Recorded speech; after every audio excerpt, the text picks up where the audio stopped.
30 grādu temperatūra šobrīd fermā. Temperatūras mitruma koeficients 76, kas jau ir virs vidējā, varētu teikt pat augsts. Un šajā saimniecībā ir vispār brīnišķīgi jauna ferma. Šeit ir arī ventilatori un govju dzēsēšana ar ūdeni. Ventilatori nevarētu teikt, ka ir pilnīgi neefektīvi. Šeit virs dzīvniekiem, dzīvnieku galvas augstumā, mēs redzam, ka nav baigā gaisa kustība, bet pusmetrs, 1 metrs sekundē ik pa brīdim ir. Šeit šobrīd nav.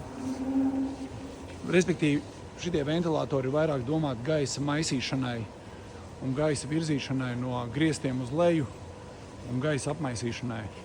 Nav tā, ka viņi ir pilnīgi nederīgi, bet viņi netaisa kārtīgu vēja plūsmu un arī nenodrošina gaisa virzību konkrētā virzienā un nenodrošina gaisa apmaiņu.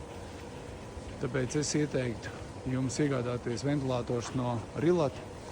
Mums ir ventilācijas sistēmas, kas nodrošina gan gaisa apmaiņu, gan pietiekošu vēja plūsmu govju dzēsēšanai.